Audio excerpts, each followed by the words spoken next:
So hi friends, welcome to variety track. இன்றைக்கி நம்ம வீடியோவில் அண்ணாமலை யூனிவர்சிட்டி அக்ரிகல்ச்சர் அட்மினிஸ்ட்ரேஷன் பற்றி தான் பார்க்க போகிறோம் 2021க்கு. ஸோ அது எப்படி நம்ம அப்ளிகேஷன் ஃபார்ம் ஃபில் பண்ணுறது, என்னைக்கு லாஸ்ட் டேட் அப்படின்றத நம்ம பார்க்கலாம். அதுக்கு நீங்கள் என்ன பண்ணணும் அப்படின்னு பார்த்தீங்கன்னா, கூகுள் சர்ச்சில் போய்ட்டு அண்ணாமலை யூனிவர்சிட்டி அப்படின்னு கொடுத்தீங்கன்னா கீழே அண்ணாமலை யூனிவர்சிட்டி .ac.in அப்படின்னு வரும். ஸோ அதை கிளிக் பண்ணுங்கள். அதை கிளிக் பண்ணிங்கன்னா கீழே பாருங்கள், கீழே அட்மிஷன் ஆன் கேம்பஸ்ன்னு இருக்கும். ஸோ அதை கிளிக் பண்ணுங்கள். இதை கிளிக் பண்ணிங்கன்னா இப்போ புதுசாக கீழே அப்டேட் பண்ணியிருக்காங்க. என்ன அப்படின்னு பார்த்தீங்கன்னா, the last date for applying to on campus agriculture stream 2 year post graduate B.F.Sc B.P.E.S programs for the current academic year is extended up to 5 p.m. of 23rd August 2021. So வந்து பார்த்திங்கன்னா application 23rd வரைக்கும் extend பண்ணியிருக்கிறதா சொல்கிறாங்க. So அதனால் நீங்கள் அது வர fill பண்ணலாம். ஓகேங்களா? ஸோ லாஸ்ட்டாக யாரெல்லாம் ஃபில் பண்ணலையோ இப்போ நீங்கள் அப்ளிகேஷன் ஃபில் பண்ணலாம். எக்ஸ்டெண்ட் பண்ணியிருக்காங்க. அது எப்படி ஃபில் பண்ணுறது அப்படின்றத நான் உங்களுக்கு காமிக்கிறேன். ஸோ டேரெக்டாக நீங்கள் இதில் லெஃப்ட் ஹேண்ட் சைடில் அப்ளிகேஷன் ஆன்லைன் இருக்கும் பாருங்கள். அதை கிளிக் பண்ணிங்கன்னா எந்த கோர்ஸ்க்கு வேணாலும் இதே ப்ரொசீஜர் தான். நீங்கள் எந்த கோர்ஸ் வேணாலும் இதே ப்ரொசீஜரை ஃபாலோ பண்ணிக்கலாம். நான் அக்ரிகல்ச்சர் வந்து எப்படி அப்ளிகேஷன் ஃபார்ம் ஃபில் பண்ணுறது அப்படின்றத உங்களுக்கு சொல்கிறேன். இதில் அக்ரிகல்ச்சர் ஸ்ட்ரீம் இருக்குது பாருங்கள். ஸோ அதை கிளிக் பண்ணுங்கள். இதை கிளிக் பண்ணிங்கன்னா உங்களுக்கு எந்த கோர்ஸ் வேணுமோ அதை நீங்கள் கிளிக் பண்ணிவிட்டு கீழே பாருங்கள், நியூ அப்ளிகண்ட்டாக இருந்தால் அந்த நியூ அப்ளிகண்ட்டை நீங்கள் கிளிக் பண்ணுங்கள். ஸோ இதை கிளிக் பண்ணிங்கன்னா உங்களுடைய கோர்ஸ் அந்த இது வந்து ஓப்பன் ஆகிடும். உங்களுடைய ரெஜிஸ்டர் நம்பர் இது எல்லாமே ஓப்பன் ஆகிடும். ஸோ இதை வச்சு தான் நம்ம இப்போது ஃபில் பண்ண போகிறோம். ஓகேங்களா? ஸோ இப்போ பாருங்கள், நான் உங்களுக்கு சொல்கிறேன். இதில் வந்து பார்த்தீங்கன்னா procedure and step by step guidance அவங்க கொடுத்துருக்காங்க. அதாவது நான் சொன்ன மாதிரி தான், டைரெக்டாக அட்மிஷன் ஆன் கேம்பஸை கிளிக் பண்ணுங்கள். கிளிக் பண்ண உடனே லெஃப்ட் ஹேண்ட் சைடில் அப்ளிகேஷன் ஆன்லைன் அப்படின்னு இருக்கும். ஸோ அதை நீங்கள் கிளிக் பண்ணுங்கள். அதில் வேரியஸ் ப்ரோக்ராம்ஸ் இருக்கும். அதில் உங்களுக்கு எது வேணுமோ நீங்கள் அதை கிளிக் பண்ணலாம். நான் இப்போ அக்ரிகல்ச்சர் மட்டும் சொல்கிறேன்.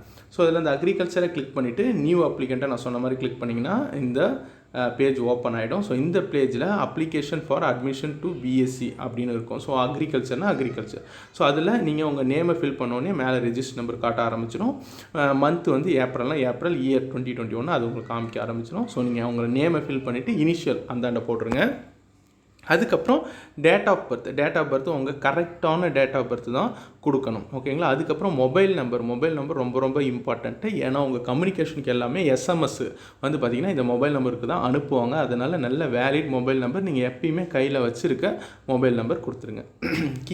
கீழே உங்களுடைய ஆதார் கார்டு, அப்புறம் நேட்டிவிட்டி தமிழ்நாடுனா தமிழ்நாடு கொடுங்க. உங்களுடைய கம்யூனிட்டி என்னவோ அந்த கம்யூனிட்டி கொடுத்துருங்க. அதுக்கடுத்தது இமெயில் ஐடி, உங்களுடைய ப்ராப்பர் இமெயில் ஐடி கொடுங்க. ஏதாவது ஒரு இன்ஸ்ட்ரக்ஷன்னா உங்களுக்கு மெயிலும் வந்து பார்த்திங்கன்னா இதில் இருந்து தான் வரும். ஸோ அதனால் அது முக்கியம். அதுக்கப்புறம் பாஸ்வேர்டு, கன்ஃபார்ம் பாஸ்வேர்டு 2 வாட்டி நீங்கள் க்ரியேட் பண்ணிங்கன்னா உங்கள் பாஸ்வேர்டு க்ரியேட் ஆகிடும். இதில் வந்து அவங்க என்ன சொல்கிறாங்க அப்படின்னா, உங்கள் யூசர் நேம் வந்து எது அப்படின்னு கேட்டிங்கன்னா உங்கள் இமெயில் ஐடி தான் உங்களோட யூசர் நேம். ஸோ அடுத்த வாட்டி நீங்கள் ஓப்பன் பண்ணும்போது லாகின் யூசர் நேம் கேட்கும், அப்புறம் பாஸ்வேர்ட் கேட்கும். இங்கே என்ன பாஸ்வேர்ட் கொடுத்தீங்களோ அந்த பாஸ்வேர்டை நீங்கள் போட்டுக்கோங்க.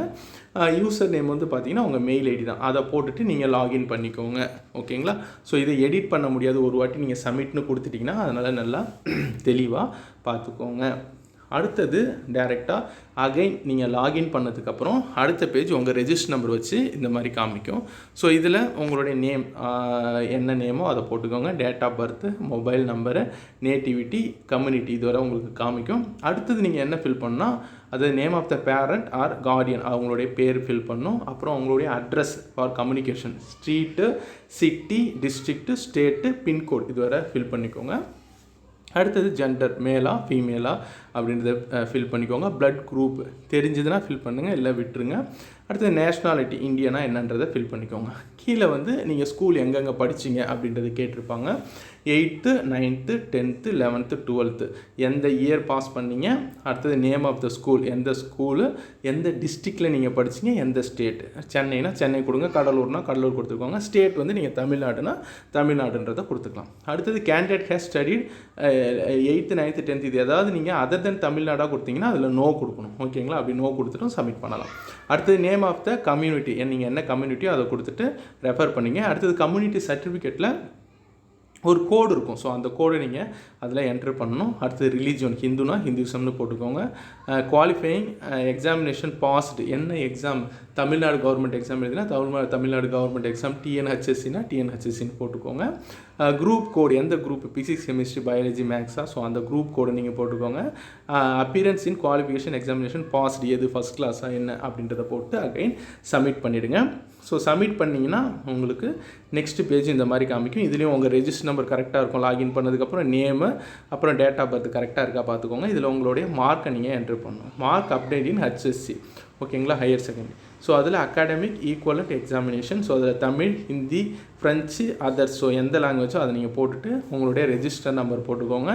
அடுத்தது month, year, passed, maximum mark, mark update நீங்கள் எவ்வளோ எடுத்திருக்கீங்க அப்படின்றத போட்டுக்கோங்க. அதாவது அது வந்து உங்களோட ரீஜனல் சப்ஜெக்ட், நீங்கள் தமிழ்னா தமிழ்னு போட்டுக்கோங்க.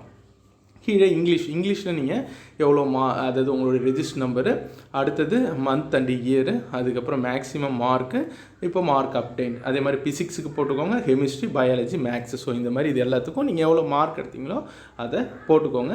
அதை முடிச்சதுக்கப்புறம் நீங்கள் are you claiming special reservation under differently abled கேட்டகரியா அப்படின்றத போட்டிருக்காங்க. ஸோ அது நீங்கள் இருந்தால் நீங்கள் அதை ஃபில் பண்ணுங்கள். அப்படி இருந்தால் நீங்கள் ஃபைல், அந்த ஃபைலை சூஸ் பண்ணணும். ஸோ அந்த ஃபைல், அதாவது அதுக்கான ப்ரூஃப் இருக்குல்லையே, அதை நீங்கள் ஒரு ஃபைலாக சூஸ் பண்ணணும்.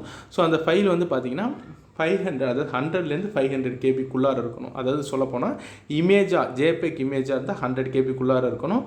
பிடிஎஃபாக இருந்தால் 500 கேபிக்குள்ளார நீங்கள் இந்த ப்ரூஃப் வைக்கணும். ஓகேவா, ஃபிசிக்கலி டிசபிள்டாக இருந்தால். ஓகேவா, அடுத்தது அது இல்லை அப்படின்னா நீங்கள் அப்படியே விட்டுருங்க.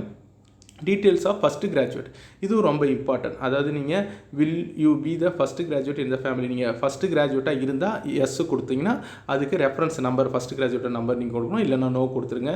வெதர் யுவர் பிரதர் சிஸ்டர் யாராவது ஃபஸ்ட்டு கிராஜுவேட் இருக்காங்களா அப்படின்னு கேட்டிருக்காங்க. அப்படி இருந்தால் எஸ் கொடுத்துட்டு ரெஃபரன்ஸ் கொடுக்கணும், இல்லைனா நோ கொடுத்துருங்க. Eligible for post matric scholarship ஏதாவது நீங்கள் அப்ளை பண்ணுற மாதிரி இருந்தால் எஸ் கொடுங்க, அப்படி இல்லைனா நோ கொடுத்துடலாம். அடுத்தது medium of instruction in qualification examination, எந்த மீடியமில் நீங்கள் படிச்சிருக்கீங்க உங்களுக்கு வேணும் அப்படின்னு சொல்லி கேட்குறாங்க. இங்கிலீஷு இல்லை தமிழ், உங்களுக்கு எது வேணுமோ அதை நீங்கள் கொடுத்துக்கலாம். அடுத்தது total annual income of your parent, நீங்கள் இன்கம் சர்டிஃபிகேட் வச்சுருப்பீங்க, அந்த இன்கம் சர்டிஃபிகேட்டில் எவ்வளோ அமௌண்ட் இருக்கோ அதை இங்கே என்டர் பண்ணிக்கோங்க. நேட்டிவிட்டி டிஸ்ட்ரிக்ட், நீங்கள் என்ன நேட்டிவிட்டியோ அதை அங்கே என்டர் பண்ணிக்கோங்க. கடலூர்னா கடலூர், ஸோ அதை நீங்கள் என்டர் பண்ணிக்கோங்க. District in which the school where you studied in location, அதாவது எந்த இடத்துல நீங்கள் படிச்சிங்க அப்படின்றது கேட்டிருக்காங்க. ஸோ சென்னைனா நீங்கள் சென்னைன்னு போட்டுக்கலாம், என்னவோ அதை நீங்கள் போட்டுக்கோங்க. அடுத்து பாஸ்போர்ட் சைஸ் ஃபோட்டோ, அது வந்து இமேஜாக தான் இருக்கணும், ஜேபெக்கில் தான் இருக்கணும். ஸோ அதோடைய சைஸ் வந்து பார்த்திங்கன்னா 50 KB இருக்கணும். ஸோ அந்த சூஸ் ஃபைலை கொடுத்தீங்கன்னா அது ஜேபெக்கா, அதாவது அதிலே இருக்குது பாருங்கள், ஓவல் ஐகான் ஜேபெக் மட்டும்தான் சொல்லியிருக்காங்க. ஸோ அதை நீங்கள் சூஸ் ஃபைல் கொடுத்தீங்கன்னா உங்களுடைய ஃபோட்டோ அதுக்குள்ளார வந்துடும். ஸோ இதை ஃபில் பண்ணிவிட்டு நீங்கள் சப்மிட் கொடுத்ததுக்கப்புறம் நெக்ஸ்ட் பேஜ் வந்து பார்த்திங்கன்னா இப்படி ஓப்பன் ஆகும். இது வந்து பார்த்திங்கன்னா நீங்கள் ஃபீஸ் பே பண்ணுற அந்த பேஜு. இதில் நீங்கள் பேமெண்ட் மோடு, டிடி டேட்டு, எவ்வளோ அமௌண்ட் அப்படின்றத அவங்களே காமிப்பாங்க. ஸோ இதில் நீங்கள் சப்மிட் கொடுத்தீங்க, உங்கள் கோட் எல்லாமே போட்டு சப்மிட் கொடுத்தீங்கன்னா டேரெக்டாக வந்து பார்த்திங்கன்னா எவ்வளோ ஃபீஸு, எந்த பேங்கிங் அப்படின்றத காமிக்கும். ஸோ இது வந்து பார்த்திங்கன்னா நீங்கள் டிடி டிராஃப்டாக எடுக்கிறதுக்கு நிறைய பேர் இப்போ ஆன்லைன் மோடு தான் வந்து செலக்ட் பண்ணுவாங்க. ஸோ அதனால் நெட் பேங்கிங் நீங்கள் போட்டிங்கன்னா ஆன்லைன்லேயே உங்களுக்கு டெபிட் கார்டு, கிரெடிட் கார்டு எது வேணாலும் போட்டுக்கலாம். நீங்கள் நெட் பேங்கிங் போட்டிங்கன்னா உங்களுக்கு எவ்வளோ அமௌண்ட்டுன்னு காமிக்கும். ஸோ அதில் உங்கள் மொபைல் நம்பர், இமெயில் ஐடிலாம் கரெக்டாக கொடுத்துக்கலாம். அப்படி இல்லைனா ஆப்ஷனல் உங்கள் அப்பாவுடைய நேம் கூட போட்டு நீங்கள் இதை பே பண்ணிக்கலாம். ஸோ பே பண்ணிவிட்டு எந்த பேங்க்கோ அதில் பே பண்ணிவிட்டு ப்ரொசீட் நோ கொடுத்தீங்கன்னா அது பே ஆகிடும். உங்களுக்கு அதில் எவ்வளோ அமௌண்ட்னு அதுவே காமிக்கும். ஓகேங்களா, ஸோ இதை முடிச்சதுக்கப்புறம் டேரெக்டாக அகைன் உங்களுடைய register number, name, date of பர்த்தோட இன்னொரு ஃபார்ம் ஒன்று இருக்கும். So your registration is successful, your payment detail are as ஃபாலோஸ்ன்னு சொல்லிவிட்டு உங்கள் பேமெண்ட் டீட்டெயில் எவ்வளோ கட்டினீங்க, அதோடைய ரெஃபரன்ஸ் நம்பரு, டிரான்சாக்ஷன் டேட் எல்லாமே காமிக்கும். இது ஒரு ஸ்க்ரீன்ஷாட் மாதிரி நீங்கள் எடுத்து வச்சுக்கோங்க. ஓகேங்களா, ஸோ இப்போ இது முடிஞ்சதுக்கப்புறம் உங்களுடைய டாக்குமெண்ட் எல்லாமே நீங்கள் அப்லோட் பண்ணணும். அடுத்து வந்து பார்த்தீங்கன்னா அப்லோடிங் இன்ஸ்ட்ரக்ஷன் அப்படின்னு கொடுத்துருக்காங்க. ஸோ அதில் வந்து பார்த்தீங்கன்னா all the following document image must be uploaded compulsory, image கண்டிப்பாக அப்லோட் பண்ணணும். இமேஜ் இல்லைனா PDF. For image the size of each image should not exceed 50 KB தாண்டி இருக்கக்கூடாது. இமேஜ்னா அதாவது ஜேபெக்கு JPEGயில் தான் இருக்கணும். அப்படி இல்லைனா அதாவது பிடிஎஃபாக நீங்கள் அப்லோட் பண்ணிட்டீங்கன்னா 500 KBக்குள்ளார அது இருக்கணும் அப்படின்னு சொல்கிறாங்க. ஆதார் கார்டு இமேஜ் ஒன்லி அதிலே கொடுத்துருக்காங்க. இமேஜ் ஒன்லினா நீங்கள் அதை மட்டும் தான் சூஸ் பண்ணணும். இமேஜாக இருந்தால் 50 கேபிக்குள்ளார இருக்கணும். ஜேபெக் ஆர் ஜேபிஇஜி அந்த இமேஜ் ஃபார்மேட்டில் தான் இருக்கணும். அடுத்து 10th சர்டிஃபிகேட் இமேஜ் ஆர் பிடிஎஃப்ல நீங்கள் போடலாம். 11th mark certificate image or பிடிஎஃப்ல நீங்கள் சப்மிட் பண்ணலாம். 12th mark sheet image or PDF, transfer certificate image or PDF, community certificate image only. Community சர்டிஃபிகேட்டை நீங்கள் ஃபோட்டோ அதாவது ஸ்கேன் பண்ணி இமேஜாக மட்டும்தான் அனுப்ப முடியும். Nativity certificate image only. So இமேஜாக இருந்தால் 50 கேபிக்குள்ளார. அடுத்தது நீங்கள் வேறு ஏதாவது பிடிஎஃபாக இருந்துச்சுன்னா 500 கேபிக்குள்ளார நீங்கள் சப்மிட் பண்ணணும். இதெல்லாம் சப்மிட் பண்ணிட்டு நீங்கள் அப்லோட் கொடுத்தீங்கன்னா கீழே ஃபீஸ் பேமெண்ட் காமிக்கும். ஸோ அதுக்கு கீழே வந்து பார்த்தீங்கன்னா பாருங்கள் இந்த ஃபைல் சூஸ் பண்ண சொல்லும். இதில் எல்லாத்தையுமே நீங்கள் சூஸ் பண்ணி அப்லோட் பண்ணிட்டீங்க. இப்போ அப்லோட் பண்ணதுக்கப்புறம் கீழே இந்த மாதிரி உங்கள் ஆதார் கார்டு காமிக்கும், 10th mark sheet, 11th mark sheet, 12th mark sheet காமிக்கும், அப்புறம் transfer certificate, 12th transfer certificate, community certificate, nativity certificate இது எல்லாமே உங்களுக்கு காமிக்கும். இதை காமிச்சதுக்கப்புறம் நீங்கள் டைரெக்டாக பிரிண்ட் அப்படின்னு கொடுத்தீங்கன்னா நீங்கள் சக்ஸஸ்ஃபுல்லாக உங்களோட ரெஜிஸ்ட்ரேஷனை சக்ஸஸ் பண்ணிட்டீங்க. இப்போ பிரிண்ட்டில் டேரெக்டாக உங்களுடைய அப்ளிகேஷனை காமிக்கும். இந்த மாதிரி உங்களுடைய ஃபோட்டோ காமிக்கும். இந்த ஃபோட்டோ கீழே நேமு, அப்புறம் டேட் ஆஃப் பர்த்து கரெக்டாக இருக்கா செக் பண்ணிக்கோங்க. Gender, name of the parent, address, mobile number ரொம்ப important, email ID, Aadhaar card number, religion, nationality, nativity, studied எது அப்படின்றத காமிக்கும். அதுக்கப்புறம் நீங்கள் என்னென்ன ஃபில் பண்ணிங்களோ அது உங்களுடைய மார்க்கு இதெல்லாமே கரெக்டாக இருக்கா அப்படின்றத ஒரு வாட்டி செக் பண்ணிக்கோங்க. அதுக்கப்புறம் நீங்கள் ஆதார் கார்டு இந்த இதெல்லாம் டிக் பண்ணிக்கோங்க. ஸோ இதை டிக் பண்ணிவிட்டு முடிச்சிங்கன்னா உங்களுடைய அப்ளிகேஷன் ஃபுல்லாக முடிஞ்சிடுச்சு. கீழே சிக்னேச்சர் பண்ணி ஒரு பிரிண்ட் அவுட் எடுத்து வச்சுக்கோங்க. இது ஆஃபீஸ் யூஸ்க்கு மட்டும்தான். ஓகேங்களா? ஸோ இதுதான் வந்து பார்த்திங்கன்னா ஃபுல் அண்ணாமலை யூனிவர்சிட்டி அக்ரிகல்ச்சருக்கு அப்ளிகேஷன் எப்படி ஆன்லைனில் ஃபில் பண்ணுறது அப்படின்ட்டு. ஸோ இந்த வீடியோ உங்களுக்கு பிடிச்சிருக்குன்னு நினைக்கிறேன். வேறு ஏதாவது டவுட் இருந்தால் கீழே இருக்கிற கமெண்ட் பாக்ஸில் கமெண்ட் பண்ணுங்கள். கண்டிப்பாக நான் ரிப்ளை பண்ணுறேன். தேங்க்யூ ஃபார் வாட்சிங்.